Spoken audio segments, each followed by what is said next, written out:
The Go Radio Football Show with Burger King. Watch live at 5 p.m. weekdays on YouTube. Join the conversation on 0808 17 17 700. Talking Scottish football first. Good evening, Paul Cooney here with Barry Ferguson and Charlie Mulgrew. Well, we know who's going to be in the Cup final.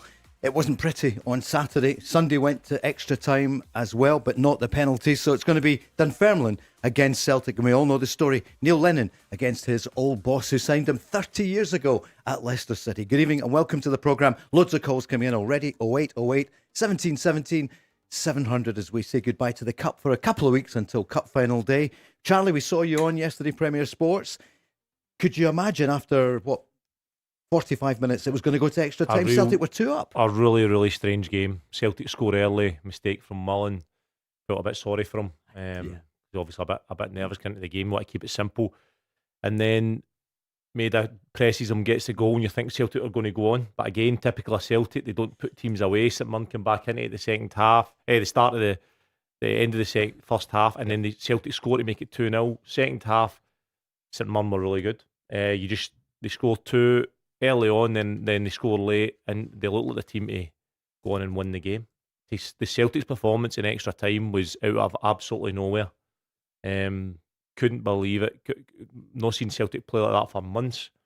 They basically blow St Mirren away in 10 minutes with that unbelievable 10 minutes. Clinical, quality, precision, and goals change games, and that was the story of the game. St Mirren were done then. 4 goals in 6 minutes. Barry, Saturday afternoon, there's a couple of hours you'll never get back. Dunfermline against Falkirk.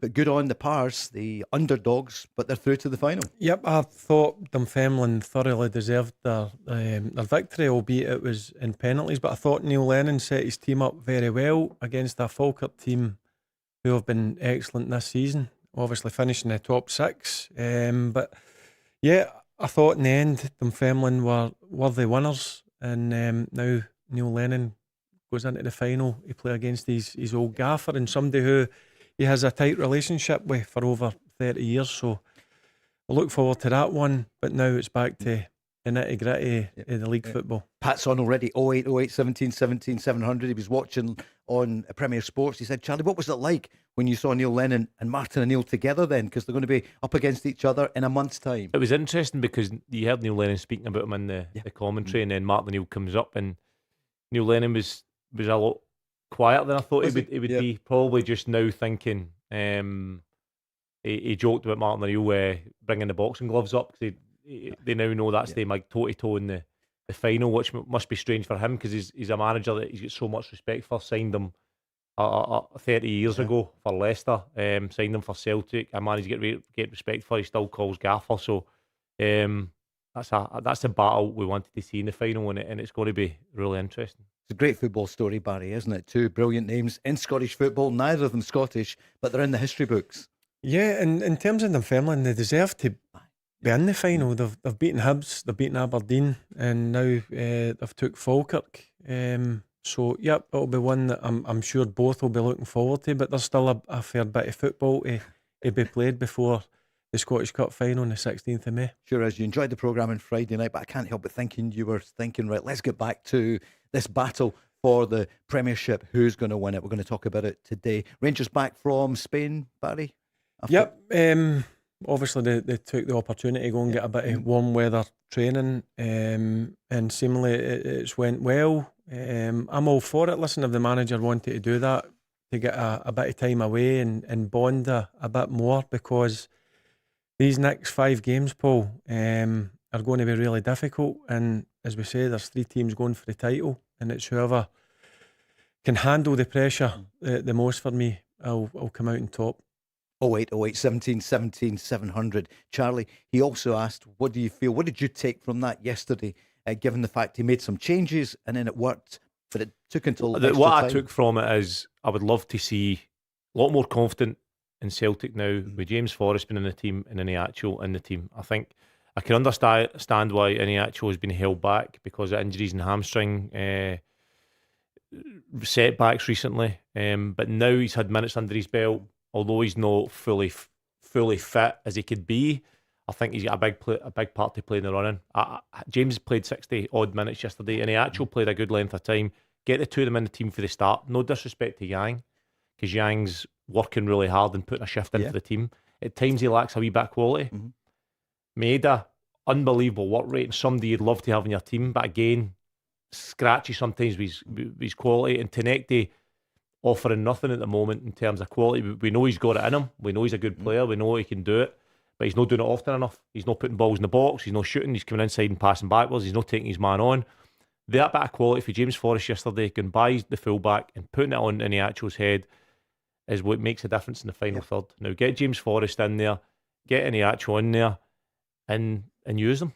Barry, you were saying on Friday, he's only 29 years old, Iheanacho, and you were saying, why is he not starting? Yeah, listen, we don't see what's happening inside the training ground. There must be an underlying issue, because you seen him come on yesterday and make a difference. I know Charlie just says James Forrest, that's a throwback, taking the full back on and crossing it in, but Iheanacho's come on, great header, his finish, there's not even any backlift, he's second goal. You've seen that there's quality there. I just don't understand why he's not starting. Obviously it's fitness issues, but he's had enough time training now and enough game time to go and obviously start a game. So it'll be interesting to see come the weekend against Falkirk if he's going to start up top. I think he was scarily under-conditioned in the actual. When he came in? Yeah. I don't think he'd done a pre-season properly. I don't think he obviously is not put the work in at times, and he's nowhere near fit enough. Continuous hamstring injuries then catch up with you, because your legs have not got that strength in them. If you don't get a pre-season, you don't get game time, you don't put that strength into your legs that catch up with you.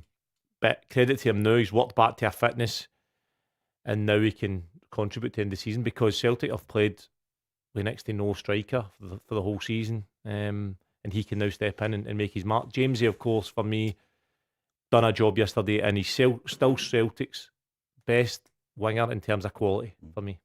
Only 34. Barry, we're going to speak about James Tavernier. He's been interviewed. It's just gone out in the last hour or so. I mean, it's something we've said on here for a while. It doesn't look as though he's going to get a new contract for next season. He hasn't said that, but he's talking about some things, but he doesn't have a contract yet for next season, and maybe won't have one. Yeah, it'll be interesting to listen to the interview. I've not listened to it. Obviously, you'll play it. Listen, whatever happens, James Tavernier's been an excellent player for Rangers. There's no doubt. He's always up for debate in terms of the fans, whether he's a proper leader or a proper captain. But I just look overall for the price that he paid and what he's gave back to the club has been enormous. I know he's not won enough trophies. That's the thing that will get labelled against him. But I've got nothing but good things to say about James Tavernier. And what a way he could go out if he wins the title, Charlie. It would be. If he's going to leave the club, that's the way we'd want to end it. If there's one thing that's been accused of, it's been a captain that's not won anywhere near enough for a Rangers captain. But we've spoken about it before. It's not his responsibility, or solely his responsibility. But it falls on your shoulders as captain at Celtic and at Rangers, like Tavernier is. So, but time will tell whether he gets a new contract. I just don't know what the circumstances are there, or whether Danny Rowe fancies a more defensive option. We're going on the lines in a second or two. First, let's hear from the managers. This was Neil Lennon, and you could see the emotion. He was remembering his late dad at full time, and he spoke about it afterwards. I was thinking about my father. Lost him in December. He'd have loved this, so that was for him. Well, he was the biggest influence in my life, not professionally and personally. So he'd have loved this. He'd have been outside with a cigarette, his fedora, his walking stick, telling everyone I told you. So he'd have loved it. So yeah, I'm hoping the family, take a bit of solace in this today. And it's been difficult for us, but he's always been with me. I feel dead calm when I think about him. So again, I've lost him. It's a huge loss to me, but it's been I feel him sometimes, you know what I mean? Charlie, he spoke so well. Well, that's emotional stuff there, but no, listen, obviously a big influence in his career. He always remembers him as, I'm sure he helped Neil out through difficult times in his life, which he's had. On and off the field, and obviously somebody who brings him a lot of peace when he thinks about him, and he said it himself. So, no, it's nice to hear that. And Barry, you've battled against him so many times, but you can hear the humanity. He's listen, it's nice to hear things. Look, it's not happened to me.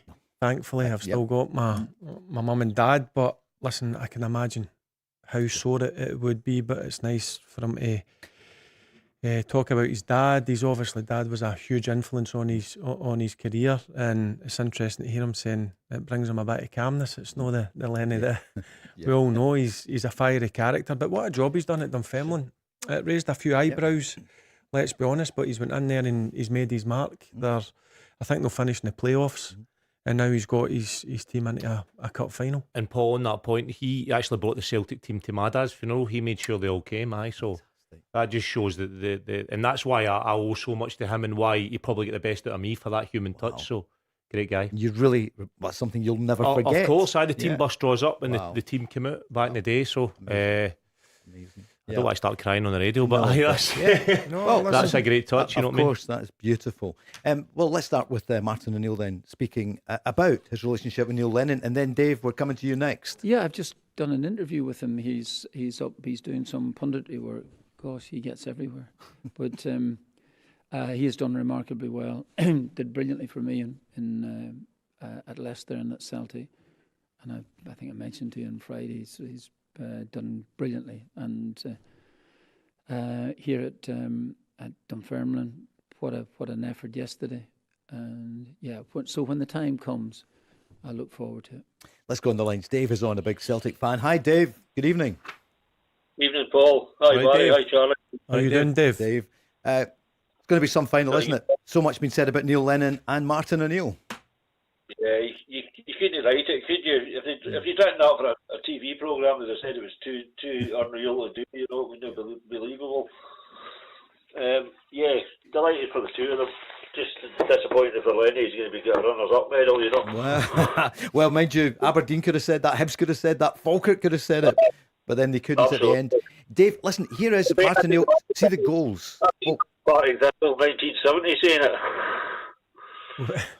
I didn't hear him there. What's that, Dave?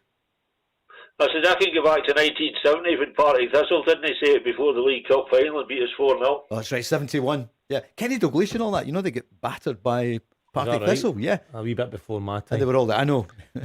Even your dad's time nearly, wasn't it? You were in your late 40s, weren't you, Paul? Jade is in the studio along with Mark, and they're here from Scottish Gas. So they'll look after things. Dave, what are you thinking about your team? What happened in extra time? Is that going to be a flick now, switch for Celtic? Well, we can only hope so, because we've not had a decent run of form all season.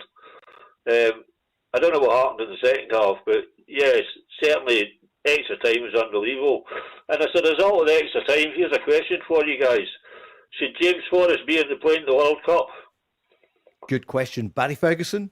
Should James Forrest be in the plane for the World Cup? It was mentioned a couple of months ago. Yeah, well, he's not been involved over the last number of years, but in terms of Celtic, I thought he made a difference. Now, I don't watch Celtic every week. I watch a lot of the highlights, and I think they're crying out for somebody like James Forrest. He's a throwback. You don't get many wingers now. You see wingers want to play on the opposite side and turn back and play it to the fullback or midfielder, but when James Forrest gets one-on-one, his first thought process is, can I take the fullback on and get the ball into the box?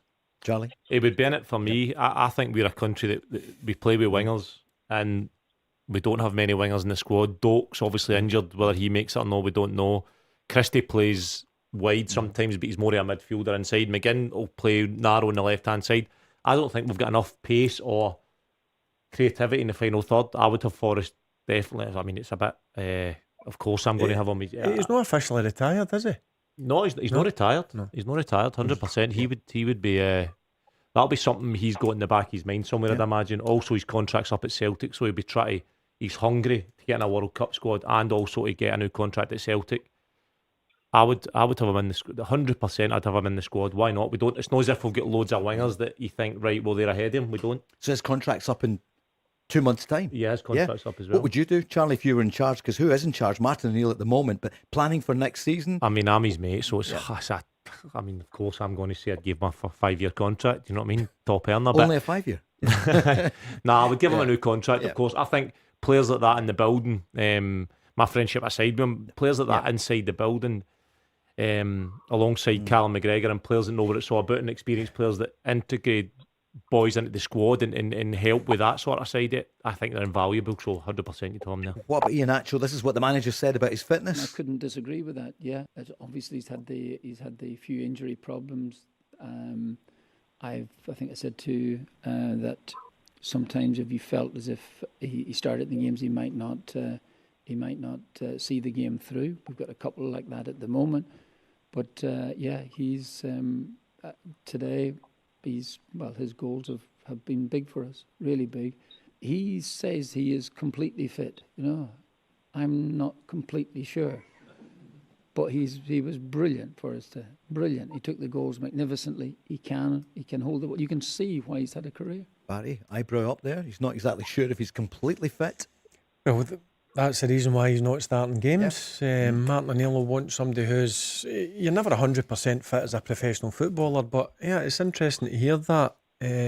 But when you see him, I'll go back to a few weeks ago, Dundee up at Dens Park, he changes the game. He looks really good, and then he made a huge difference yesterday against Dunfermline. It just... Sometimes it baffles me because of the way they're looked after and everything you get now in terms of sports science and the way you're looked after as a football player. That it's interesting to hear Martin O'Neill say that he doesn't think, or he believes that he's not as fit as he should be. There's only one player, striker in the Celtic squad that could have scored any actual second goal, and it's any actual. No other striker could have scored that goal in the Celtic squad or anywhere near it. The backlift, the touch, the movement. He needs to play it, and if he's not 100% fit, then I would like to see him when he is.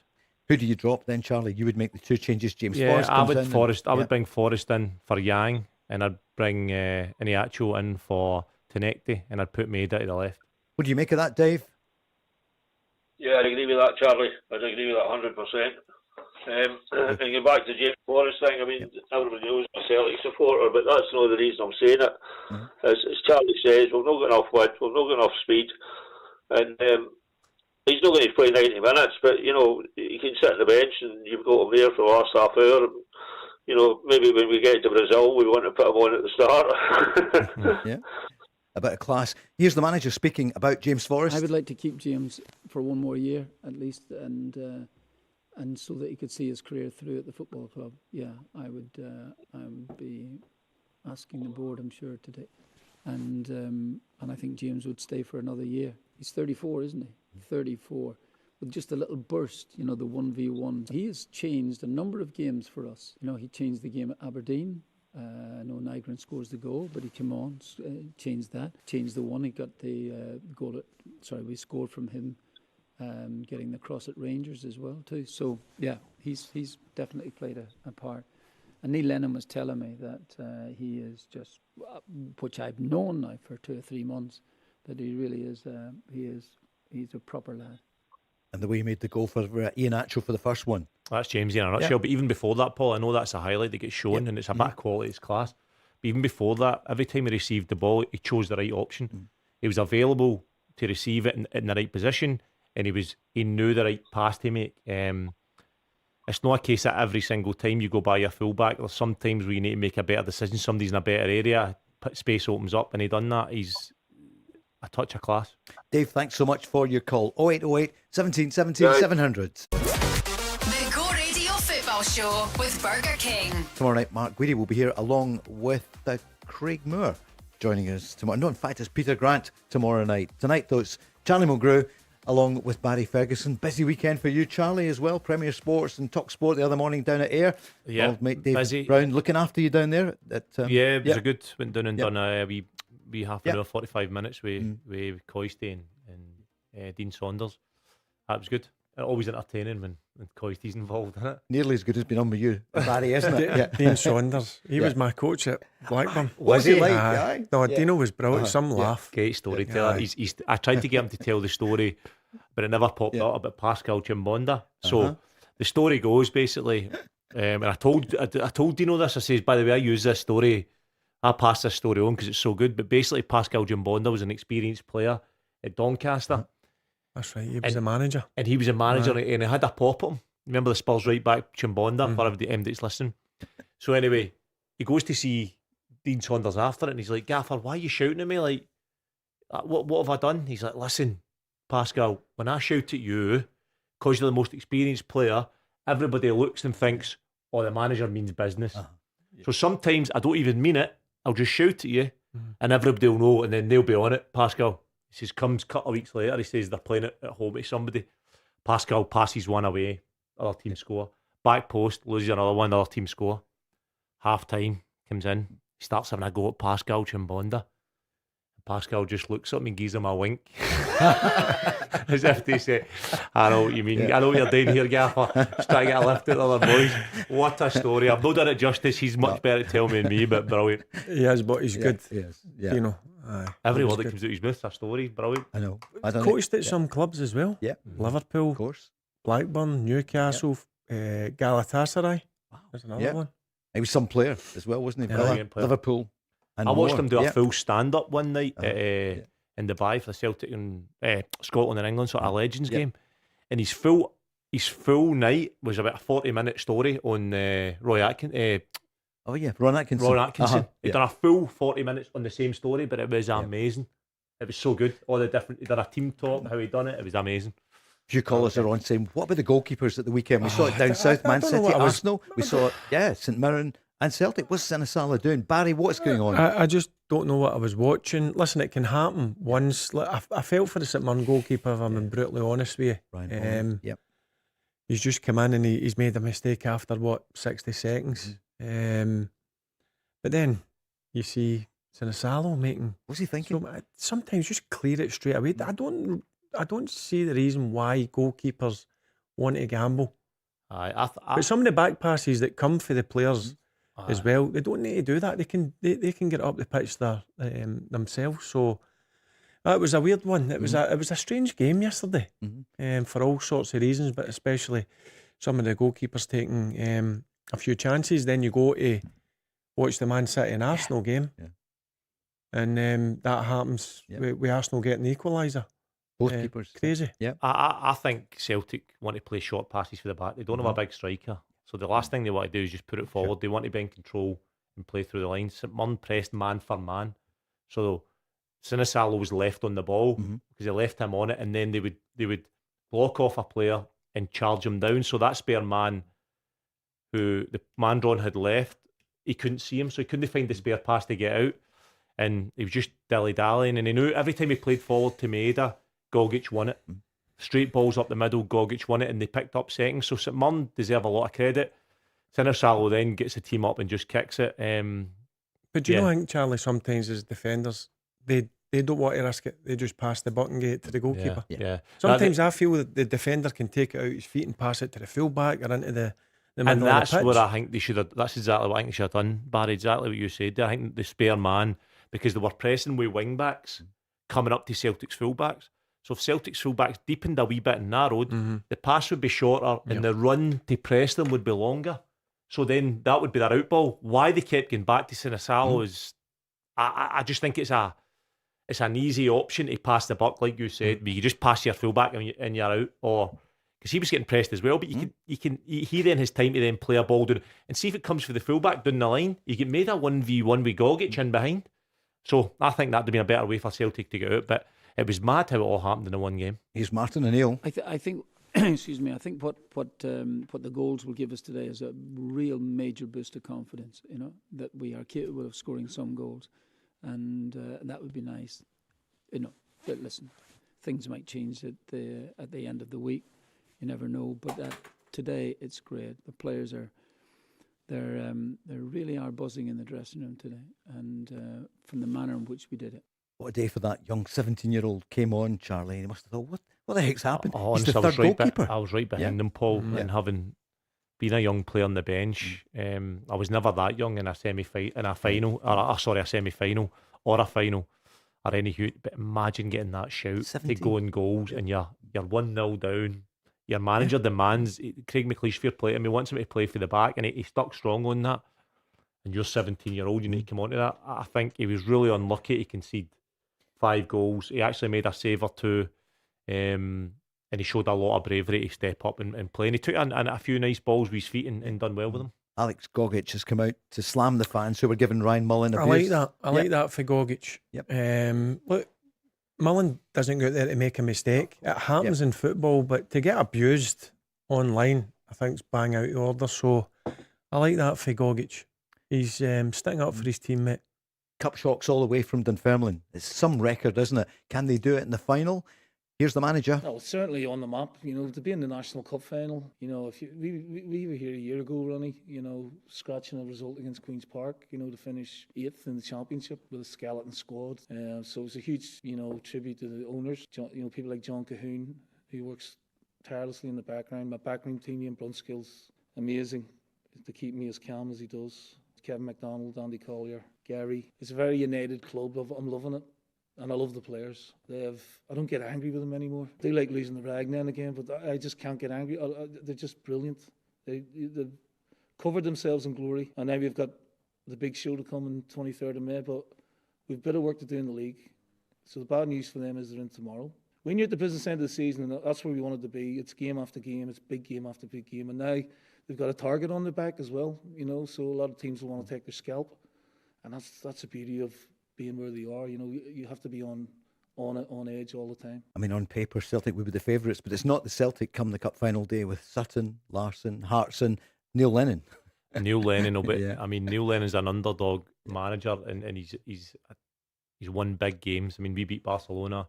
He always gave you that confidence going into the big games. Celtic will be up against it. Neil Lennon will make Celtic defend. He will do the simple things really well, like he did against Falkirk, and he will put the ball in Celtic's box. Celtic will know they're in a game when Neil Lennon's the manager. Barry, you can never write them off. No, listen, what an opportunity he's got in the final. And as I said to you, they're in merit because they've deserved to beat Hibs, Aberdeen and Falkirk. And this will not be easy for Celtic. Neil Lennon knows how to set a team up. As Charlie mentioned there, he likes being an underdog. So anything can happen in cup final day. What about Mikel Mandron? Double for him. Barry, were you thinking at 2-2? How long to go? Yeah, I thought his second goal was a great finish. And yeah, listen, I was quite happy when he popped that second goal in. And to be fair to St Mirren, I thought during the 90 minutes and then going into was it 4 minutes added on? Yep. I thought St Mirren were the team on the ascendancy, and they're the ones that looked as if they were going to nick that goal. But listen, you've got to give credit where credit's due. Obviously, Martin O'Neill's gave him a wee bit before they went out in extra time, and they had a mental 6 minutes, 4 goals in 6 minutes, and that put St Mirren to bed. Mandron was brilliant. His header, what a goal that was. What a header. And then his second finish gets onto it. And what a great finish right into the corner. He had a great game. He's a handful and does really well for St Mirren. I could see you from a distance. You were standing with Jim Goodwin. I was, Yeah. aye. Did you chat about your last few games up there when you should have played and didn't play? Is there any wee chat about it with you? With me and him about Aye. the fact he retired me? Uh-huh. No. A wee bit. I would have released me as well at that point. I think I've said that, and I've said that to him as well. No hard feelings. That's football. That's the way of it. Emma in good form as well. As Good always. form, Yeah. all good. Yeah, we had a good day all round. Michael Stewart, you didn't see him, so I heard him on Saturday. From Yeah. the car park, and we've done that years ago with Fergus McCann before he got in at Celtic. He was in the car park. We had him in the radio car years ago.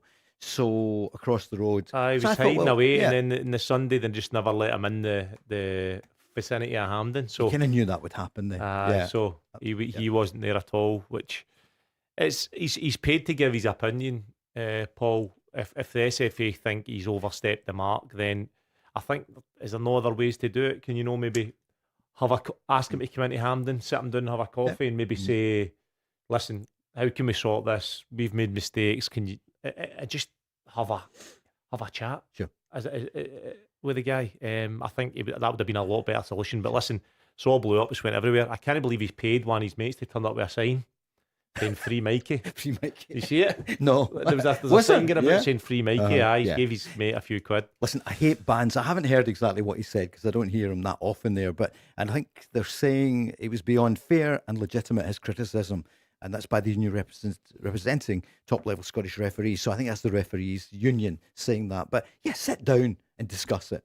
Yeah. I'm sure if they sat him down and they had a conversation with Willie Collum whoever's involved in it, SFA, Ian Maxwell, whatever, and they just said, right, come on, like, this is the things that we don't like.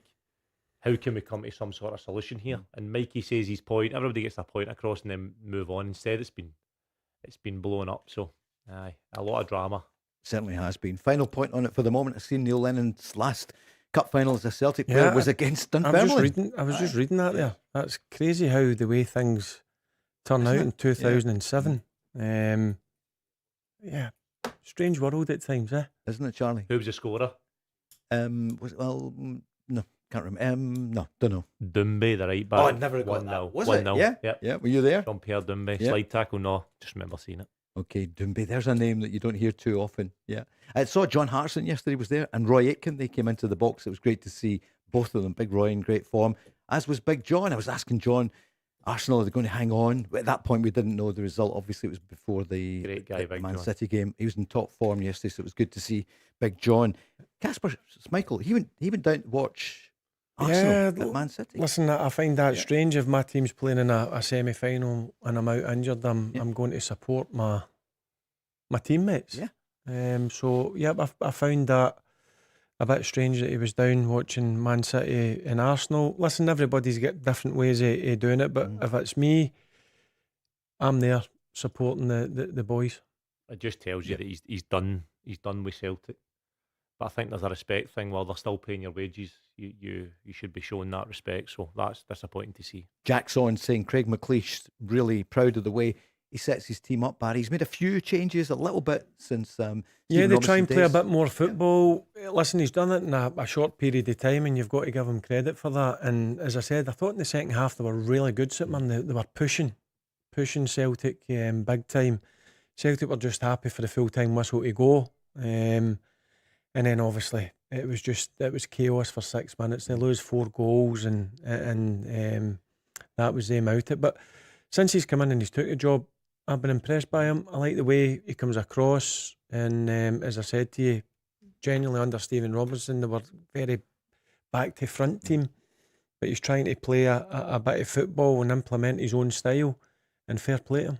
And off the ball, under Steve Robinson, they were very counter-attack. They sat in a shape, blocked off the space behind them. They were the opposite for large spells in the first half. The second half, and they pressed Celtic man for man, so it was good to see that bravery.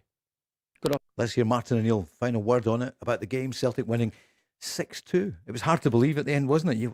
2-2 after 94 minutes and then extra time, 6-2. Got off to a great start. Dyson closing down and scoring the goal. I was hoping then that we would take the initiative. I thought we had a lot of possession. I mentioned to you the other day, sometimes maybe we should try and look forward a wee bit more quickly. But overall, we were in good control of the game. Then their first corner, Sinisala has to make a really great save, and I thought that gave St Mirren a big boost. And because the game wasn't out of sight, anyway, having said this, we scored just on the half-time whistle. I just never felt really comfortable, even at 2-0. St Mirren come back into the game, 2-1. Hopefully trying to see it through. They get the equaliser. Where I was really pleased about is that naturally extra time, when the players, naturally really disappointed, having to raise themselves again for the extra time. And James Forrest, 1v1, takes the player on, and Iheanacho scores the goal. Flood of confidence then at that stage, and we do really well. So Charlie thinks Celtic should start with Iheanacho and James Forrest. What do you think, Celtic fans? 08, 17, 700. Barry, there's a few Falkirk fans on saying they're so disappointed. Listen, they love their team, what they've given, but what a chance it was to get to a cup final. Yeah, it was a big chance. If you heard John McGlynn speak after the game, you could see he was bitterly disappointed. I thought they looked very nervy, Falkirk, which... Why was that? I don't know, because I think all season they've been really good. Last week against Rangers, the first 40 minutes, I thought they were excellent. Thoroughly deserved to be 2 goals up. But it just wasn't the Falkirk that I've seen most of the season. Maybe it was just the occasion got to some of the players. I just thought Dunfermline handled the occasion a lot better. And as I says, they deserve to be in the final. Charlie, is it different when you're the favourites rather than the underdogs? Just about to say that, Paul. Took the words out of my mouth. I think it's exactly that. I think that most of the season there's been no expectation on Falkirk. They just went and played their football, kind of stress free. To say, be no expectation, but all of a sudden they're the favourites against a championship club. Can they go and take the game and win it. And they were up against a Neil Lennon Dunfermline side, which was always going to be a difficult game. That's why I said in the show last Thursday that I think Neil Lennon will win it narrowly. You did. That's right. So, yeah, I think Falkirk maybe just being favourites, being at Hampden, being in a semi-final with a chance, the last big game for them this season, and they just never turned up. Greg Stewart thought it was going to be St Mirren, and did he think it was going to be Falkirk? I Not can't quite remember too what you sure. said. Barry, you recommended him, did well for us the other night. Our own Stephen McGinn, who sat with you often in this programme, you'll be really disappointed, I would think. What a great season for them. It's not over yet. But What you don't want is you don't want the season petering out, because you've had a really good season. You've done brilliant to get into the top 6. I did think it would have been a hard game for Falkirk, but I thought they would have just edged it. But listen, credit to Dunfermline. Now the remaining 5 games, I'm sure John McGlynn will be on them to make sure they've not got their trunks out, ready to go in holiday. I mean, in Falkirk, because they've still got a bit of, well, you know what I mean, you've still got a bit of business to do. Did Rangers have their trunks out last week?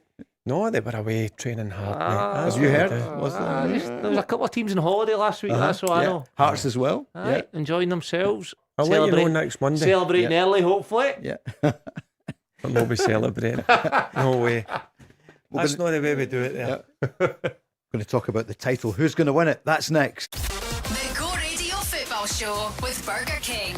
So it's back to the tightest league run-in for, well, nobody can remember anything like this. 3 teams are in there. We know the story. Hearts, Rangers and Celtic. Charlie, a few calls the other day about will it go right to the end of the season? Barry, we're looking at all the fixtures now. It's real now, isn't it? So Rangers play... Muddle. Yep, after Celtic play on Celtic Saturday. play. Yep. Celtic playing Saturday Falkirk, at home to Falkirk, and then 5:30, and then Rangers follow them on Sunday at 3, and then it's the Edinburgh Derby, which is going to be interesting to see how if Rangers and Celtic both win. Hearts are now having to follow up with a derby. They'll be under big. This is a bit. I know we say it every week, but this is a big weekend. Hibs is the last big game of the season. They'll want to beat Hearts because they've done well against them this year. It's been Hearts' probably hardest game. They've scored 2 last-minute goals, and they get beat at Easter Road. Does that put a pressure on them as well, though, for Hibs? Because if they don't play well, and if Hearts go another step towards the title, do you know what I mean? It does, but I think they've got Hearts have got a lot more to lose than Hibs, and Hibs have got a lot more to gain in terms of finishing it, potentially stopping Hearts winning the league, finishing the season in a high. Dave Gray, with the fans behind them, their last big thing to play for this season. It's huge for Hearts. A lot of Hearts' feelings, the fans I speak to, if they win that game and then get a result against Rangers, they feel that the league's done. Do they? Yeah. Yeah, that's what a couple of them are saying. So, big game, big weekend, and the more times you play first, I think the bigger advantage you get. Barry, do you agree with that? Yeah, but I would rather be playing on the Saturday before. From a Rangers' point of view, I would rather be playing before Celtic and Hearts. But that's a big test for Hearts. I think both Celtic and Rangers will win their games. So how are Hearts going to handle that bit of pressure? Because it is pressure. Because Charlie, you've been in the position. See when your rivals, who you're going for the league with, win a couple of hours before, get the 3 points. Then you need to make sure you get the 3 points. So that's an acid test for Hearts. And we know Hibs are in real good form at this moment in time. What about Bailey Rice? We've hardly heard anything this season. Ajax and Schalke reportedly battling to sign him. We all know how much talent he's got, Barry. You've played him. Yeah, I spoke to him maybe about 4 or 5 weeks ago. He's been plagued with injuries this season, which has not been ideal for him. I know he's out of contract in the summer. He's a very good player, Bailey Rice. Left-footed. He's got everything you would want in a midfielder. But I just don't know what he's thinking. If I'm Rangers, I would try and get him signed up on another contract, because I do think he's got the ability and the quality to play at Rangers. Charlie, you've seen him? I've not seen a lot of him. I've seen bits and pieces of him, but what I hear is that he's a really good player. Good holding midfielder that can spray passes about the pitch. So young Scottish talent. You want to try and keep them in Exactly, Scotland. yep. So Rangers should probably try and keep, within on the circumstances of his injury and how strong the interests are from Schalke and Ajax. Yep.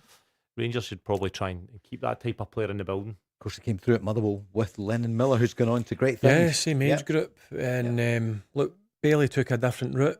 He went to Rangers at 16, and Lennon Miller stayed at Motherwell, got a lot of experience, playing a lot of games in the first team, and then obviously get his big move to Udinese. But listen, Bailey's got the quality. He just needs to, hopefully, when I spoke to him, he was getting nearer to being fit. So it'll be interesting to see what he does, but I would like to see him stay at Rangers. Let's take another call. Ian's on the line. 08 08 17 17 700 in Alva. Hi, Ian. Good evening. Good evening to all. Thank you. Ian, How you doing, Ian? Fair to middling. By the way, I was walking down the street at Stirling, and I looked over this fence and I saw this wee chicken, Okay. and his eyes were closed, Oh, and I right. thought, right, okay, I'll go on to football. Let's stick to that. I'll tell you why. I just Ian, want to hear that story. What was that? I want to check it off air just in case. Ian. All right. Aye, just in case. I'm not being rude. Ian's no rude. No, he's not like that. He's a gentleman. He's a gentleman. He's a good There's so many man. calls backing What happened up. with you and that Right. chicken? Ian, what are you thinking? You're a big Rangers fan. You getting excited? If we get past Hearts, we'll scoosh it with Celtic, because by the time they won't get extra time, because it'll be sewn up with us even at Parkhead. You'll have it sewn up by 90 minutes. They won't get extra time with us. Well, obviously there won't be extra time for the league games, but you sounding really, really confident. Barry, what would you say? Ian's been around for a number of years, big Rangers fan. They're going to scoosh it. Yeah, I like his confidence, if I'm being honest, but I'm quietly confident Rangers do have the qualities. I think if you look at the three teams, I think at this moment in time, Rangers do look the strongest. There's no doubt they're scoring goals. I know before yesterday, Celtic weren't scoring. They obviously scored 6. But yeah, listen, there's 5 games to go. I know Ian's looking at, obviously, Hearts at Tynecastle and then going to Celtic. I'm looking at Motherwell first and foremost. That's not going to be easy. Sure. Motherwell are a very good team. I've said to you this before. I was at the last game against Motherwell at Ibrox, and I've not seen a team come and dominate so much in the first period of the game. The first 20-25 minutes they were excellent. But listen, I do think Rangers are in a good position. And it's 5 big games to go. And as I said, it's whoever's got the strongest mentality or the biggest bottle will win the league. Charlie, scoosh. Yeah, I'll not be a scoosh. Motherwell for a start. Good team, need a response. Yep. They fell off it a wee bit, but they're no doubt about it. They'll be looking for a response and looking forward to going to Ibrox with the big pitch and play their type of football. So that's not a given. A lot of twists and turns to come. Ian? Although I'm kidding on about that, really the thing is we're scoring from all over the park. Yep. Did you see that Celtic game yesterday, Ian? Does that make you a wee bit nervous? Oh, I think he's nervous. No, we're scoring from all over the park. Celtic have only one striker, and he's only half a striker, so it doesn't really matter. But anyway, can I finish with what I was telling you about? I was walking down Stirling, the street in Stirling, and I looked over this fence. This wee chicken, his eyes are shut, and it's a way to heaven. And then it opened its eyes. It didn't see me at first. And then it started going, it saw me, and it started going, oh, tuck, tuck, tuck, tuck. So I went, oh, tuck, tuck, tuck. 5 minutes gone, and the police turned up, put me in handcuffs. I said, what's this for? I've travelled all over the world with in the Air Force. I was a navigator in the Air Force, as you know, Charlie. Yeah. So anyway, and they said, it's for using foul language. Oh. Cheers, Ian. I was a wee bit nervous, but that was fine. Thanks very much, Ian. Cheers. Cheers, Ian. Right. Thanks, mate. Cheers in Alva. I just wasn't sure where it was going. No. You've got to watch. But he makes a good point. Yeah. Listen, Rangers have scored 14 goals in the last 3 games. They are scoring goals. The only issue is they are conceding some as well. Previous to that, maybe a month or so ago, they were really rock solid at the back. But listen, as Charlie mentioned, and I think I've mentioned plenty of times, there's so much to play for. There's so many hard games. Because you're playing against very good teams, in my opinion. I'll go back to the first game this weekend. Motherwell, they're probably the best team I've seen. But in terms of desperate to get a football win again. Yeah. Charlie makes another good point. Yep, they've went off the boil a wee bit. So I'm sure over the last couple of weeks, their manager's been on them to try and get back to winning ways. But listen, I'm excited about it. I can't wait for the weekend to get going and see come. What time's that going to be? 6:30 and Sunday night where the teams are going to be sitting. Mark's with us in the studio along with Jade from Scottish Gas, and he asked you at the beginning, who do you think's going to win? Charlie, what's your latest today? I know your line has been to win the league. Yep. Monday the 20. I must admit, after seeing that 10-minute spell for Celtic yesterday, it's gave me a bit more confidence in what they can produce. If they can find that, then they'll make life a lot easier for themselves in terms of winning games and putting games to bed early. But again, I'm not getting away from the fact that Hearts are sitting top and it's theirs at the moment. They've got one hand on it. And Hearts could lose to Celtic in the last day. They could. But the goal difference, they could still win it. And Depends what happens. And it with would Rangers, surprise me if they obviously. lost as well this weekend and Celtic and Rangers both won, or if Rangers draw, then every team's sitting on 70. Listen, that's why it's so exciting, because you just never know. But right now, as it stands, Hearts have got one hand on it, and we're going to see what they're all about. Barry, who's going to come second? I know you think Rangers are going to win it, your old team. Hearts. You think Hearts are going to be second? Confident? Quietly confident. Can you ever remember a race with 3 teams? It never happened in your time. No, Yours. I can't think it. But you know what? It's exciting. I like it. That's as a player, I'd be loving this moment in time, because you know it's in your own hands. Danny Rule, because we'll be looking at the managers, how they're all going to handle it.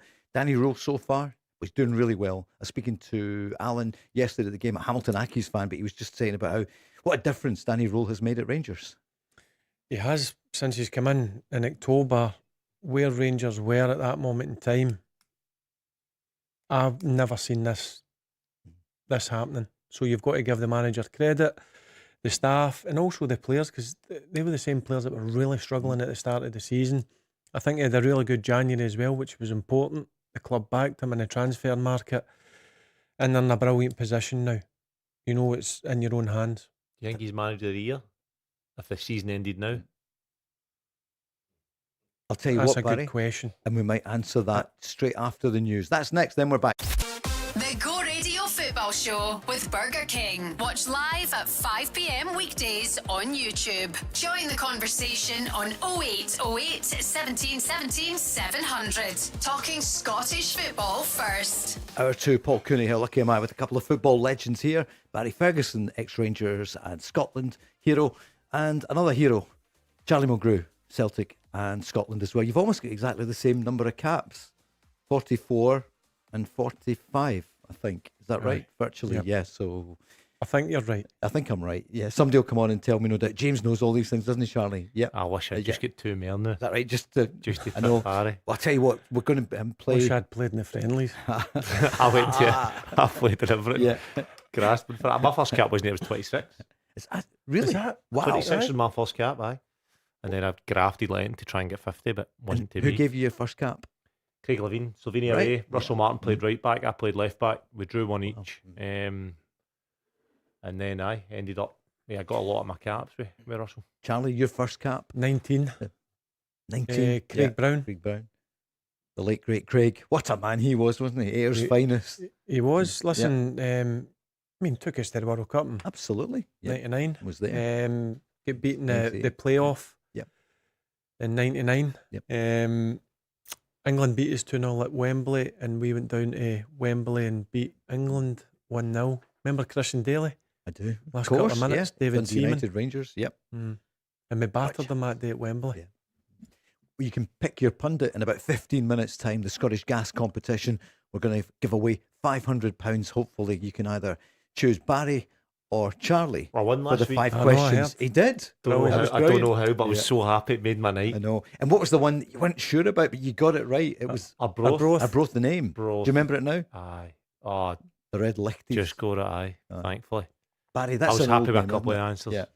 You knew that, Barry, anyway, didn't you? The Red Lichties, but nobody really says that. I remember Bob Crampsey used to say it, the late great Bob Crampsey, on the radio when I worked with him. But it's not in Radio it. Britain. It's, Yeah. You feel under pressure a wee bit, don't you? Big pressure. It's. I would Last guy I rather. lost it for, he messaged me on Instagram. Aye. Aye. So Who's No, on the night? in a really nice way. He messaged me in a nice way, but Uh-huh. you don't like to lose it for MD. Right, it's going to be John, actually. I'm see here on the screen. John from Crawfoot. He'll It's be when on they in get about you- 15 minutes' time. Yeah. What are you going to do with the money if you That's win right, it? yeah.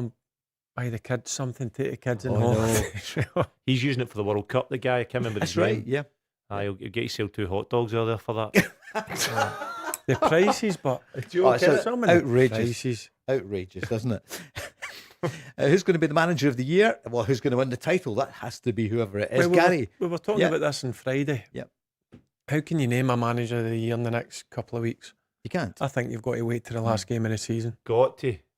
You've got to. Of course. It'll look stupid otherwise. Because everybody's in for a shout still. Yep. Whoever wins the league could argue deserves it. Well, I think deserves it. So Here's you need to Gary. Gary on the line. Good evening. How you doing, Paul? Yeah. How you doing, Charlie and Barry? wait. All How right, you doing, Gary. Garrett? Great, thanks. You, Gary, what are you reckoning tonight? Yeah, I mean, yesterday kind of posed more questions than answers. To be perfectly honest, for the first 45 minutes, I thought we looked really, really good, really sharp. Obviously, Dies and Maida gets us off to a brilliant start, and for me, I've been very critical of Dies and Maida, but if we can get that kind of player in the next 5-6 games, then we might be onto something. But for me, I think Kelechi Iheanacho, as I've been harping on about, is showing why he's got to be number one striker at Celtic for the running. I thought he came on good strength. Him and Oxlade-Chamberlain, I thought, just showed that wee bit of experience, that wee bit of class just to get us over the line. And it kind of annoyed me, the fact that, it was brilliant. It was a brilliant wee blitz, and the fact that we scored 4 goals in 6 minutes in extra time. But why not do that in the second half? Mhm. I don't get why the confidence dropped in the second half. Because it did seem to be, Charlie. Why Yeah. did they start to go back the way from right in the Well, midfield? They For started me, to play it back. it's, I'm not saying McGregor was brilliant yesterday, but when you take a leader off like McGregor, I was surprised at that, and I don't think he was injured either. I know McGregor kind of splits opinions at times this year, but I still think he's a huge player for Celtic, and I think he gets sometimes let down by the legs round about him. Last week it was Oxlade-Chamberlain, whose age is catching up with him, injuries are catching up with him. I know they're still saying paper that he's still young enough, but I think he's had a few bad injuries in that, so there's context to that. I think Nygren sometimes doesn't help McGregor a lot off the ball, although he scored a lot of goals.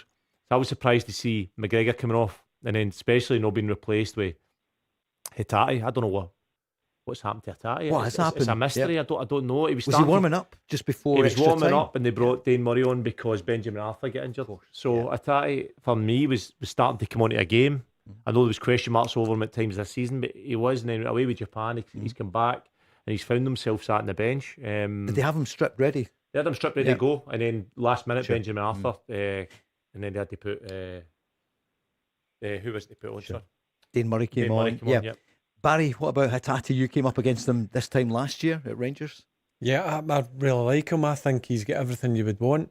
Again, in a midfielder, it's not been his best season, but I think Charlie just mentioned there. I thought over the last few weeks there, he was starting to come onto a game. So, yep, it's surprising that he's not been in the lineup. Again, we don't know, or we're not privy to what goes on behind the scenes. Who knows? But he's definitely a quality player. But I think this will be Hitati's last season. Looks I don't like think it, he'll be there next doesn't year. it? Yeah. Yeah. Be quite a turnover. Let's hear the manager speak about the team dynamism. I think that we're capable. I'm not saying it's scoring 4 goals in 6 minutes, but we are capable of being more dynamic, and I think that that's something that we can do, something that we try each week in training, and particularly now that we're down to, or have been for a couple of weeks, down to 1 game per week. But I think that the one thing that I can't I can't deny the team, and that is a really great spirit there to fight through that adversity, having the game taken away from them in one aspect, and then to come really roaring back. I think we could have crumbled maybe just next to time, with St Mirren having the strong psychological advantage, but we turned it in our direction, which was great. Gary, a word for Tony Rawson, who took his goal really well right on half time. Yeah, it turned into prime Mbappe with his finish, to be fair. I'm still convinced he shanked it, but no, listen, it was a great finish, and it was a killer goal, or it should have been a killer goal, bang on half time, because we just looked as if the game had got a wee bit stale, kind of thing, leading up to the goal. And then when you get the second goal, you think you come out and try and get that third goal, and St Mirren's heads would have totally dropped, and then potentially you could go in and score 4 and 5 in the game. That should have gave you the confidence going into the Falkirk game. But yeah, listen, I'm hoping that obviously that wee burst of goals in extra time, like Charlie said, is going to give the team a wee bit of lift going into the league running. But just for me, like in terms of Benjamin Negrin, it frustrates me sometimes, because I think there's certain games where he looks like a top class midfielder, and other times he just doesn't. But he still always pops up, and that's why he obviously left him on yesterday. And he pops up with a goal in extra time, so he's a bit of an enigma. He's only 2 off Maswanisi, as you know. He could end up top scorer. He's such a strange player, because a player that scores that amount of goals but doesn't contribute a lot to the midfield, 9 times out of 10 it's a striker that does that. And you think, well, we can carry him up the front because he scores the goals, which is obviously really important. But having a midfielder that does that is a bit strange, because then you lose somebody in the centre of the pitch. And a lot of games have won and lost in the centre of the pitch, where you either outnumber teams or you outplay them with your numerical advantage or your personnel in there. And he just, for me, doesn't do a lot, but then goes and scores goals. So it's hard to argue with Martin O'Neill the fact he's playing him, but he does also affect the team. Charlie, do you have a word for Tony Rawson, who he gets so much stick, doesn't he? I thought he was brilliant yesterday. He defended his corner so well, took his goal brilliantly, looked like a really, really good player, and done brilliant yesterday. He deserves a lot of credit for that.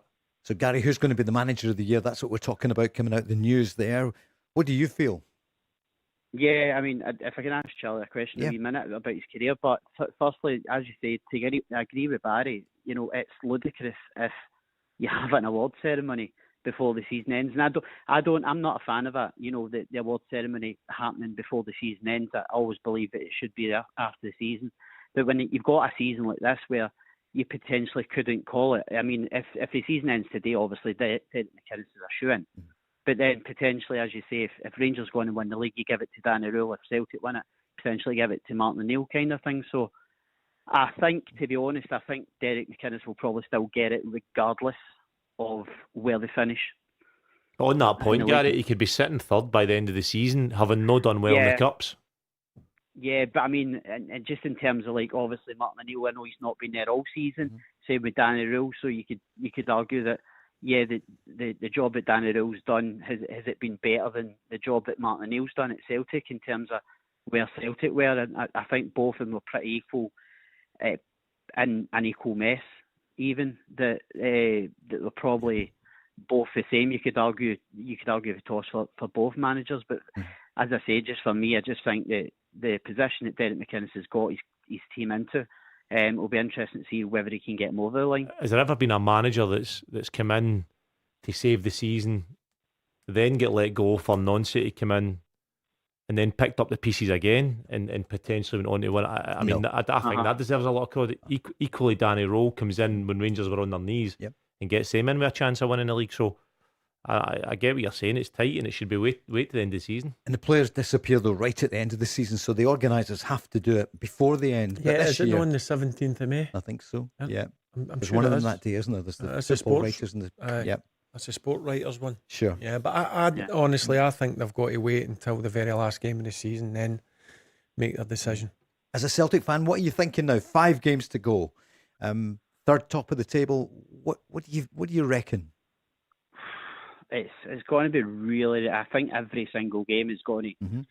Not use a cliche, but it is going to be a cup final every single game, and whether it's going to come down to goal difference, obviously, I'm hoping that obviously having Falkirk at home. Listen, Falkirk can't play as bad as he did do probably second half against Rangers, and then obviously the semi-final. I was quite disappointed with him. I felt like they probably did feel the pressure somewhat, and I'm not really too sure why, because I felt like if they played their normal game, I felt like they probably could have overcame Dunfermline as good as they were. What happens in that case, guys, do you think? Is it, given that you've played at the top, why did they play so poorly? I just think it's the pressure. Paul, I've been the favourites, like you said. You're used to the whole season being no expectation on you, kind of free hit, and then you all of a sudden you're in a semi-final, which none of the players, very few of them, if any, would have played in a semi-final at Hampden, and then to be the favourites there and expected to take the game to Dunfermline, who would have been right up for it, and again they're the underdogs, so they're defending their goal, and they end up with the better chances in the game. So the psychological side comes into it. Look, you can have an off day, but I just think it was the occasion. That's what that wasn't the Falkirk team I've watched all season. Very surprising, and you could see with John McGlynn, as I mentioned at the start of the show, you've seen his interview after it. He was very unhappy, and you can see the reason why, because what an opportunity, finish in the top six and get yourself into a final. It was a typical example of a team playing the occasion and not playing the game. Just get lost in the game and play the game, but it's hard. Has that ever happened to you? That's happened to me before. You get caught up, and Neil Lennon was big on that. Play the game, not the occasion. Now that MD's not played the game, that's just basically lose yourself in the 90 minutes, 11v11, rather than about it being a semi-final, pressure, no pressure, or no, what if we don't win? What about this cup? We need to win this cup. It's just lose yourself in the game. I think Falkirk maybe get caught up on the occasion. Barry, did you ever have that in some of the big European games? My first, no European games, the Old Firm game. First day of 4 Old Firm games, I played it as a supporter, running about like a headless chicken. I was all over the place, and then I had to... Ian Fialva's chicken. His eyes were shut.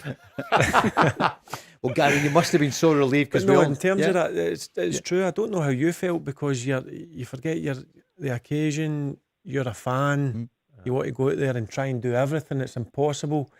And it was the manager, Dick Advocate at Pultman, says, "Listen, start playing the game. Forget about what Rangers means to you." And it was the best bit of advice I got. Because when you're landing the ball in the games, having both of us obviously grew up supporters in the outskirts of Glasgow, all of a sudden the young boy that watched the games as a young age, you're stood in that pitch, the same person, and you're on the ball. You're like, oh my God, I'm in this. I'm playing here, and to get that through your mind and relax into that, it's difficult. It's hard not to get caught up in the occasion.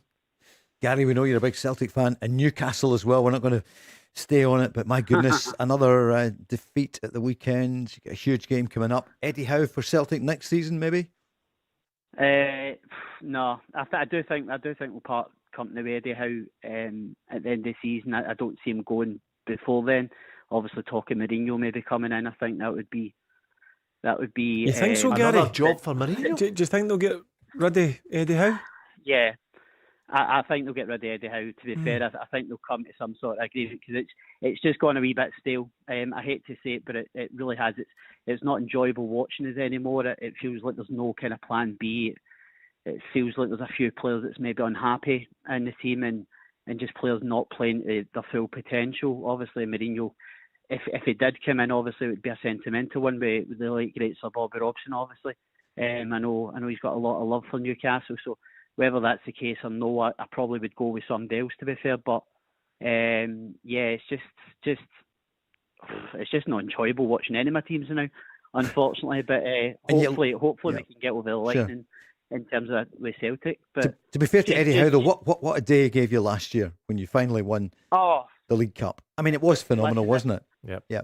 That's what I've said to my mates, and they'll kind of take the mick out me with saying it, but obviously, being a Celtic fan all my life, that day when we beat Liverpool was the greatest day in my footballing life. Honestly. Controversial. It was, honestly, like, forget anything. It's almost like, I suppose it's like, you're almost expecting Celtic to do these kind of things and win these kind of trophies. And so it's not really a surprise, but when you've waited, I mean, I've been a Newcastle fan 30 years. Yeah.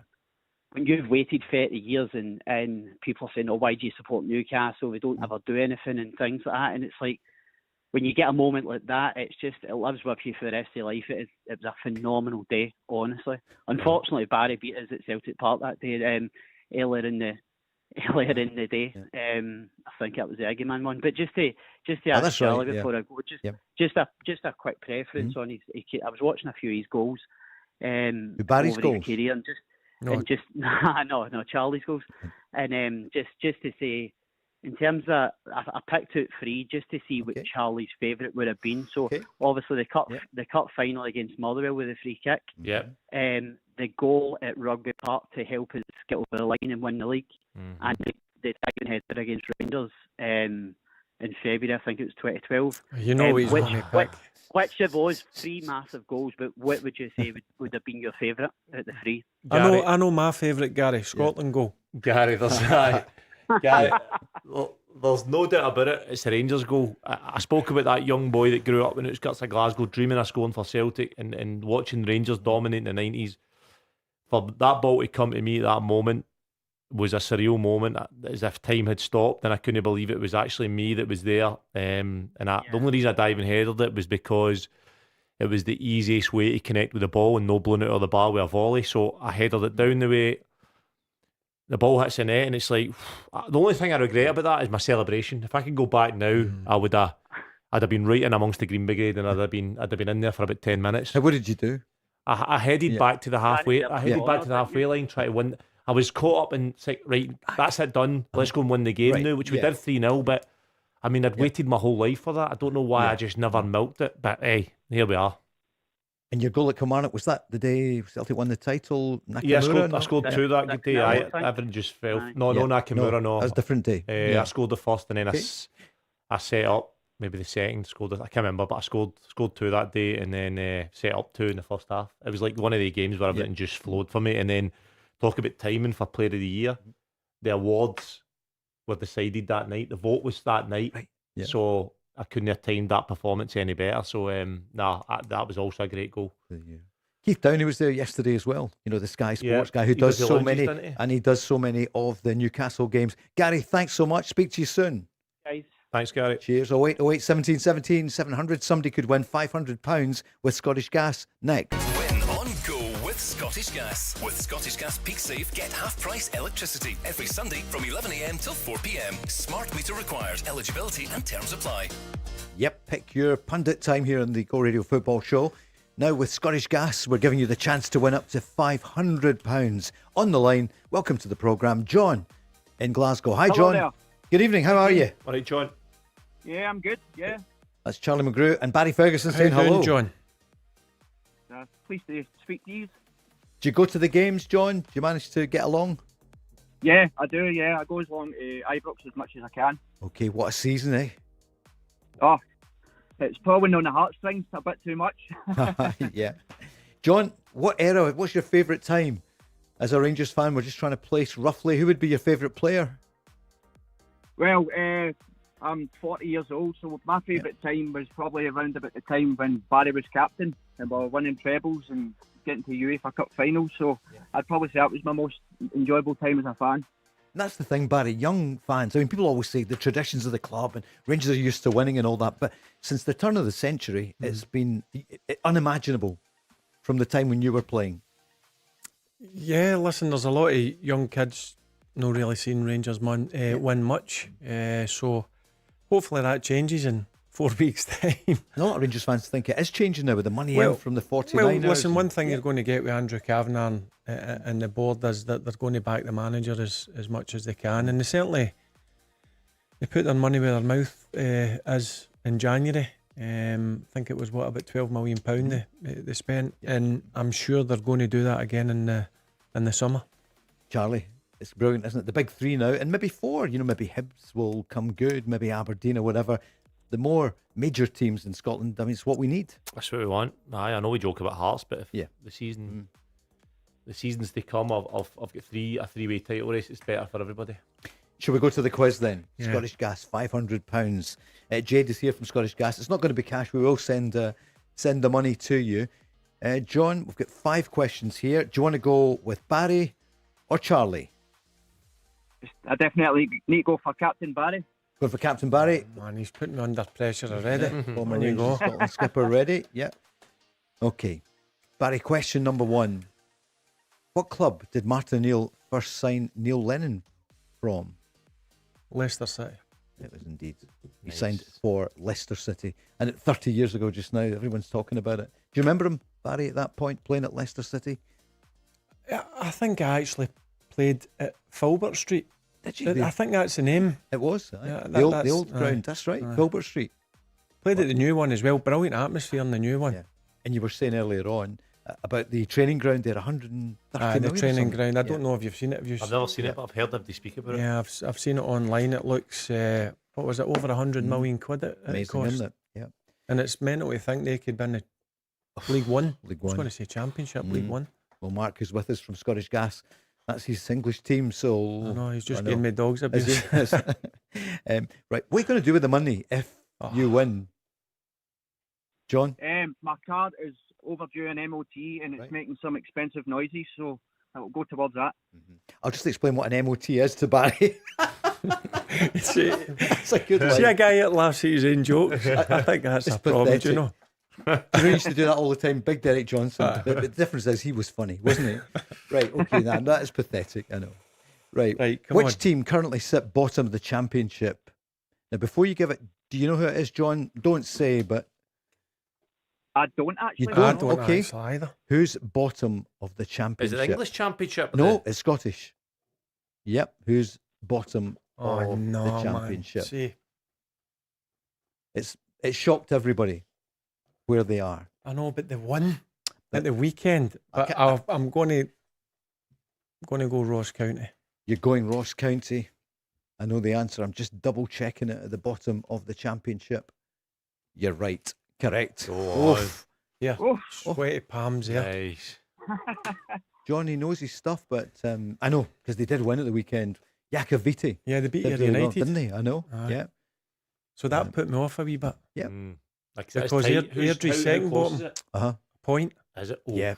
Yep, they're on 31 points. Airdrie on 32. Because Airdrie, as you know, scored in the last minute against Partick Thistle. This is James Header. There's Aye. a few Yeah. dodgy ones in here. Okay, so that's 2 out of 5. Right. Oh.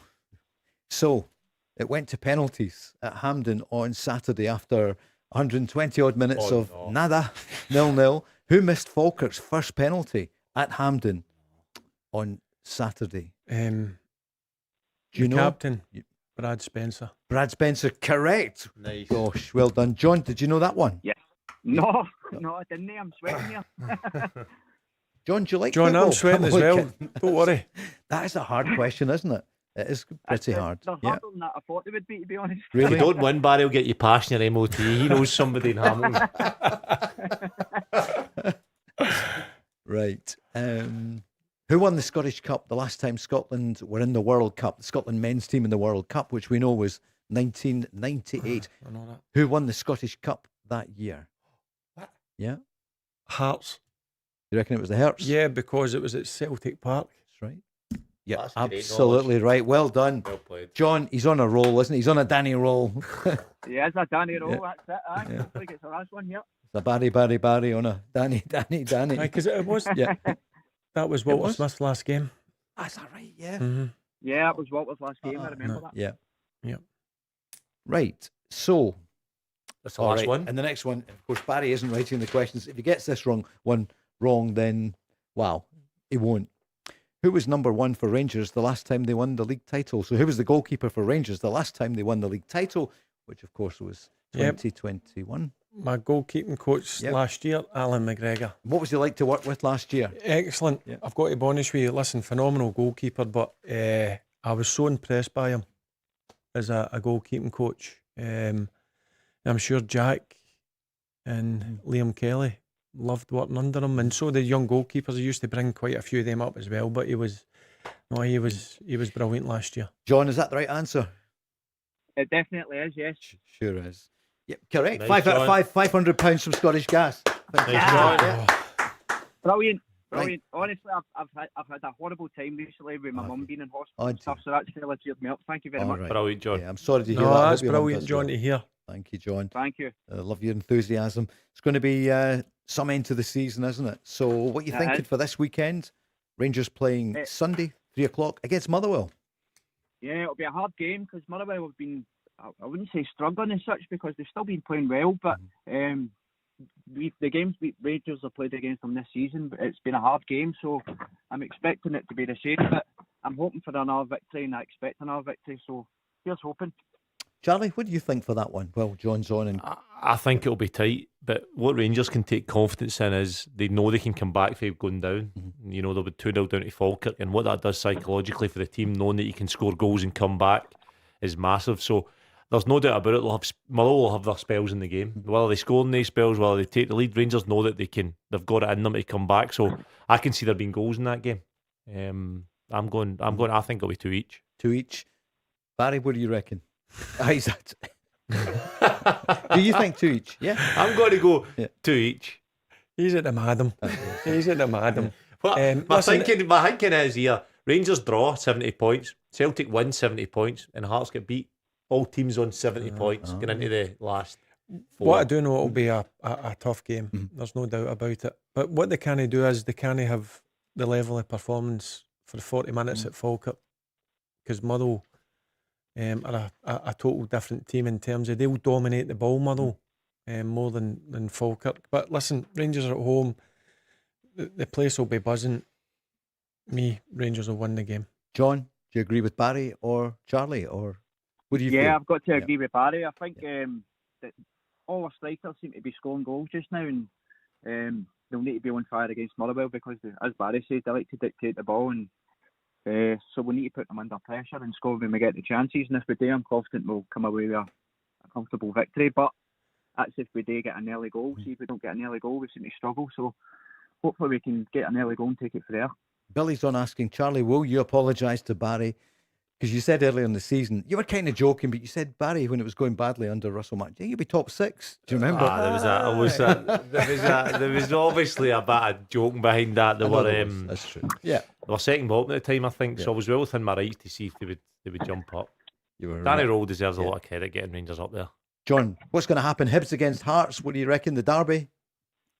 I think Hibs will take points.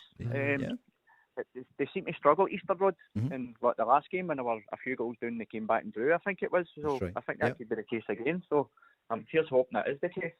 And Celtic's Falkirk, what do you feel? Celtic, I think they'll win. I think they'll have a bit of a boost after the extra time performance, but that's the first time in a long time they've scored that many goals. So I'm hoping that's them scored all the goals for the run-in and they start to struggle again. John, thanks a million. £500 coming from Go Radio and, of course, Scottish Gas. So great to talk to you. Thank you very much again. And thanks, Barry. Appreciated. No worries. Enjoy your £500, mate. Well done, Thank John. you, mate. Cheers. Cheers. John, sounds brilliant guy, doesn't he? From Croffoot in Glasgow. I was over there yesterday for the match, trying to get parked. It's near Hampton. Where is it? Of course, you would only come in the limo or the team bus, wouldn't you? There he is. Yeah. No. Double yellow for me yesterday. I thought Hampden was Mount Florida. It is. You're right. Is that? Yeah, I was parked far away from the stadium. I wasn't that far away. Yeah, it was south side anyway. Barry, what about Kilmarnock for this weekend? They're up at Aberdeen. A few people are on saying That's Neil a big McCann, one. Billy Dodge. What do you think? Aberdeen winning the other week. That's a big one for Kilmarnock. I think if Kilmarnock go up there and win, Aberdeen are in trouble. Think they'll get dragged in? Mm-hmm. And do you think Kilmarnock will win? Yes, I do. You do? Yeah. Charlie, what do you feel? Because we're not seeing you on Thursday, are we? I think Steve Robinson's got them moving now. I think they'll take confidence for that last one at home, and they'll get another result just to keep them. I think they'll get a draw at the game at least to keep them away from that. I think they're fine now, Aberdeen. St Mirren. I'm not going through all the games, but Charlie, you're not here on Thursday, are you? No, I'm not here. Away. No. Where are you? Off to some golf? When I'm on Thursday. Oh no, it's actually I've got I don't know, are you going down? No, it's Blackburn's 150th. Oh, night. No, I get invited. Right. Aye. So I'm going to go down to that. But Barry wanted to be here. Didn't want to miss it. No, I'm not. I'm helping Friday. my middle son. Are you? Yeah. Move house. Okay. Yeah. But you'll be here Friday night. St Mirren. Craig McLeish, quite a few people on saying great credentials now to maybe get the job. Is there any doubt that they'll stay up in I order think to they'll be avoid fine playoff? on based on yesterday's evidence. Yeah. I know 6-2 seems like a real heavy scoreline, and it was, but without extra time, obviously it was 2 each. I think he'll be fine. He's not changed an awful lot. The formation and that's the same, but he likes to play slightly differently, with a bit less direct. And I like the way they press the game, so I think they'll be all right, St Mirren. Barry, it would be great to see a young Scottish manager. He's come through out of nowhere almost. Yeah, and I didn't realise he's been there for 10 years. He's worked his way up, and look, it's great to see a club give a young coach the opportunity. And I don't think he's doing himself any harm at all, Paul. He's done pretty well. I like the style that he's implemented. It's a total different style to what was previous. But look, they're still in it. They still need to get points. But I'm looking at their game in Saturday against Livingston. They've got to be getting 3 points for that. Yeah. Livy, of course, on 16. Then Kilmarnock 28. St Mirren on 30. Dundee could get dragged back into it, Charlie. Do you think they've got the derby with United on Sunday? They could. It's a big game for them as well. They want to do well in that. Scored a last minute equaliser on that last time, so they could do. I mean, you look at it here. Kilmarnock, St Mirren, Dundee. I think St Mirren are going to be okay. Dundee could get. I think it's going to be Kilmarnock that finishing that. I think it's going to as is, but I think they'll win the playoff. Yep. Aye. In the Championship tomorrow night, Dunfermline back in action. What a week they've had. In fact, the last 2 weeks they've been playing every 3 days. They're up against St Johnstone tomorrow night. If Saints win, Barry, they're promoted. They're coming back to the Premier League. Yeah, listen, again, that'll not be an easy game for St Johnstone. But I just think it's took a lot out of Dunfermline in Saturday. I know he runs with a small squad. And look, if you're going for a league title, Paul, you need 3 points. You're going to get the 3 points. So I think St Johnstone will win that. This is what he said after the penalty kicks and the win. Here's Neil Lennon. That's as good as it gets. We've beaten Hibs, Aberdeen and Falkirk now. So we're here, believe it or not, I can't believe I'm saying it, we're in a cup final on merit. The players were unbelievable. The game was attritional. There wasn't much in it. You know, I'm saying to my staff, a mistake might win it, or a bit of brilliance. Wasn't much happening, but I thought we had the better chances. I thought Callum had a great chance early on. I thought we started the game well, and then we got a little bit ragged with the ball. We changed the shape, and we were better, but we kept working the ball in the good areas, and our final ball were just lacking a bit of quality at the end, which isn't like us. And then the kids got 2 great chances to win it. But he was a right sub to make, because, you could see everybody was looking leggy. Both teams put so much into it, and then, for us to win the penalty shootout, I felt we deserved it. There wasn't any, you couldn't tell who was the Premier League team out there today. There was a lot of nerves, a lot of tension, and that's totally understandable for a semi-final. I've been involved as many as a player and a manager now. But the overriding emotion is one of a huge amount of pride in the club, in the players, in the support. We've come a long way in a year. Darren's on with a question for both of you. Neil Lennon, the most underrated manager in recent times. He doesn't get the credit for what he did at Celtic second time round. Yeah, I think obviously that second time round was going for 10 in a row. Yep. It's obviously he stepped in at a difficult time. He's done well, and then he's not won that title, which is not going to go down well. But I swear by the change room he had at the time didn't help him. I think during their time, there were a lot of British-based boys that knew what Neil Lennon was all about. He was a straight talker, which we liked. But no, he's been a brilliant manager. His career speaks for itself. I mean, he's done well at Hibs. So was that some of the players there, some of the French players and things Yeah, that maybe didn't want to be there? Yeah, I think Neil Lennon, if he builds a changing room, there's a lot of British-based boys that are in there that understand what he's asking for, and he didn't have that second time round. So, and Cham, was he difficult to deal with? I don't know. I know you. I don't know Cham, but I do know what. When you don't have a British base, the lads maybe aren't used to getting spoken to a certain way or getting told straight, then you need a British base. Like there was me, Scott Brown, Joe Ledley, Commons, you can name them through them, Paddy McCulloch, whatever, Mark Wilson. And we would say to the lads, listen, they would be a bit annoyed sometimes at certain team talks, or whatever, and we would say, like, listen, it is what it is. He Passion. wants the best Yeah. for us. If he doesn't tell you, 60,000 fans will tell you. You need to hear the truth. But he was also equally, when you've done well, he told you. So straight talker, and that's why I loved him. I don't think he gets the credit he deserves, to be honest with you. He's won trophies.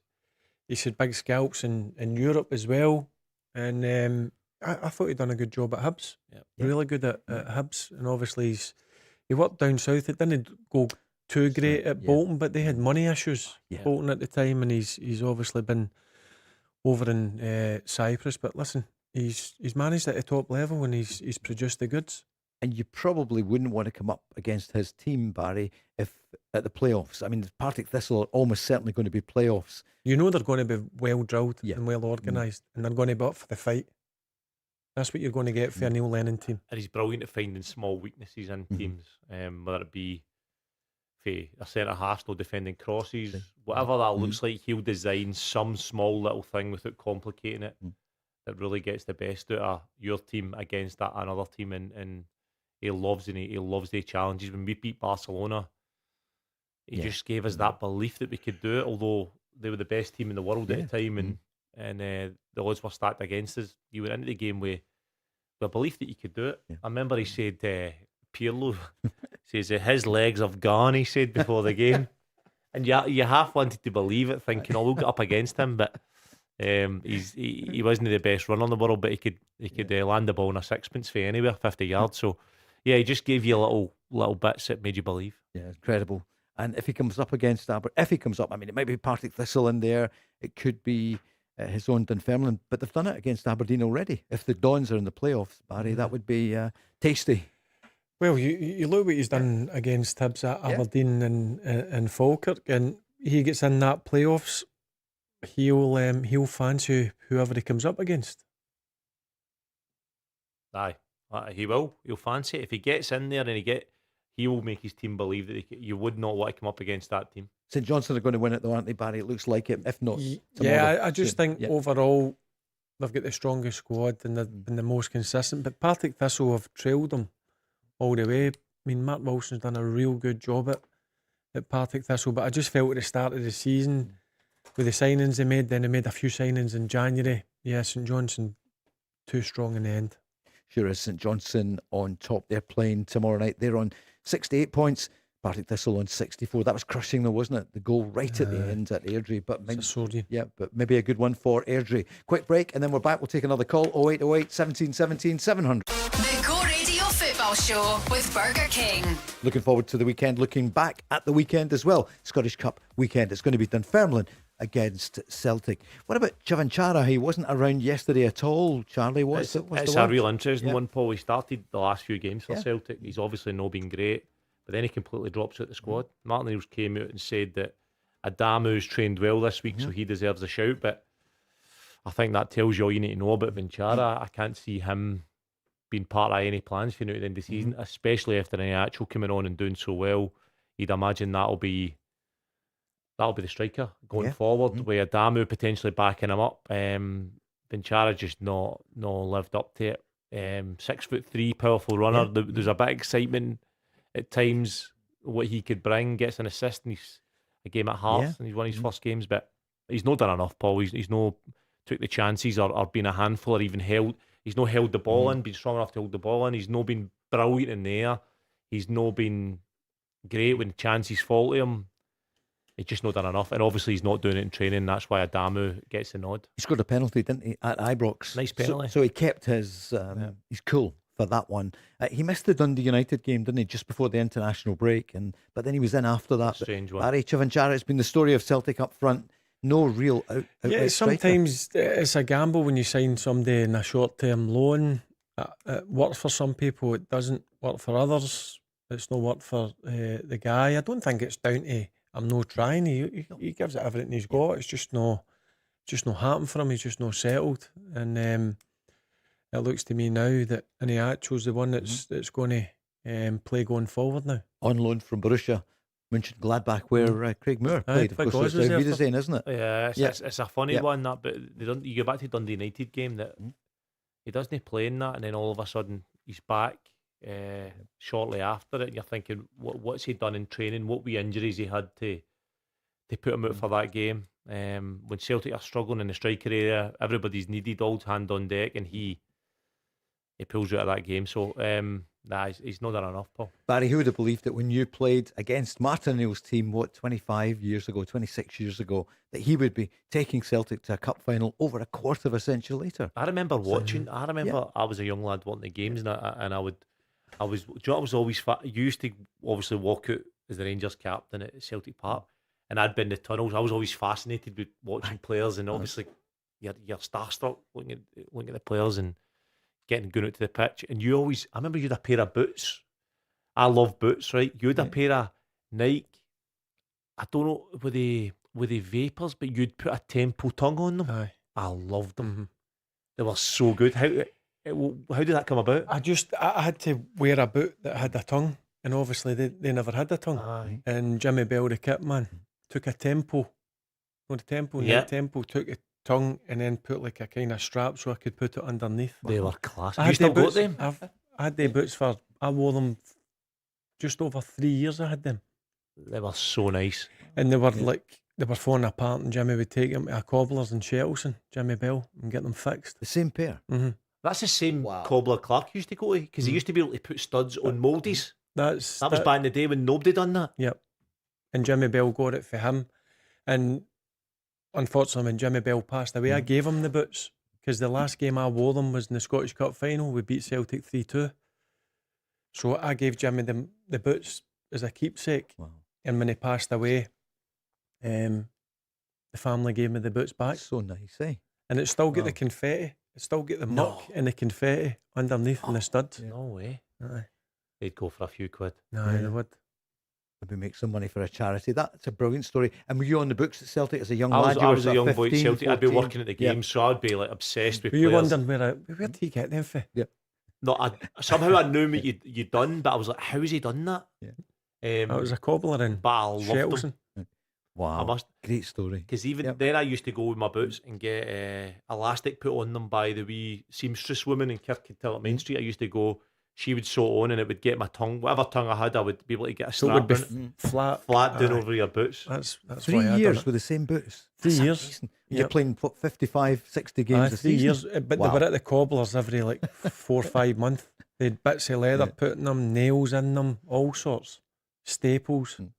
They were class boots. You had a boot deal as well, but you just loved those ones. I had the boot deal with Nike at the time. Yeah. But you know what it's like to bring a new boot out every year. And they want you to wear them. I didn't like them.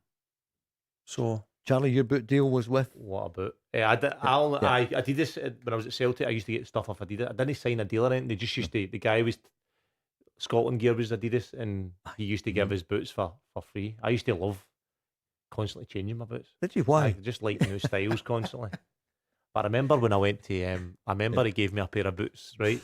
One of my first games at Ibrox, and they were orange, bright orange. Yeah. And I got them and I went, I can't wear them, but I really want to wear them. Yeah.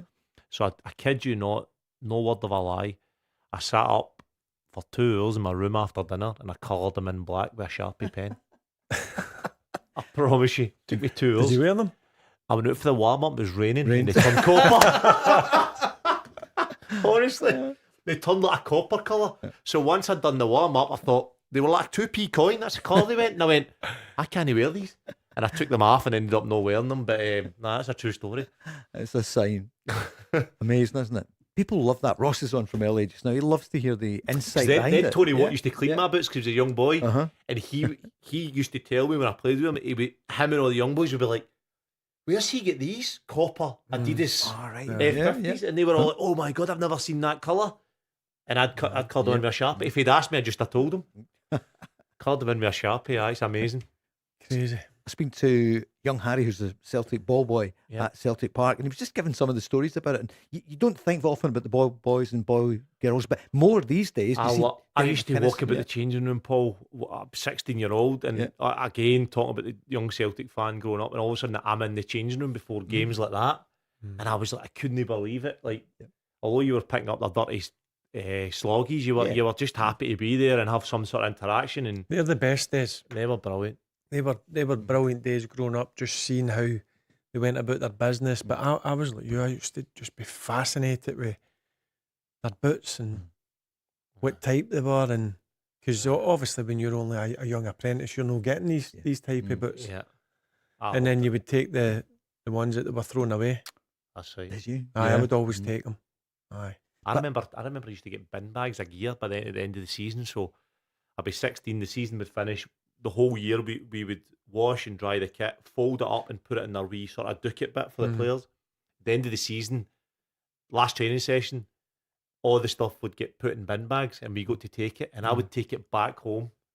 And the whole of like Kirky and my uncle lived in Lennoxtown. He would come and get a couple of bags, and everybody was walking about with Larson's training tap and Lennon stuff everywhere. Are you selling them? No, I used to just get them away. Aye. Should I sold them? You could have started sports division or something. Multi-millionaire Charlie. Some of the stuff was honestly, it'd been in about 3,000 washes over the summer. It was numbers not coming off them, but people love that stuff. That was brilliant. They were brilliant. They see working in there and getting the banter with the lads and amazing. I'm obsessed with boots. That's one thing that I think's missing nowadays.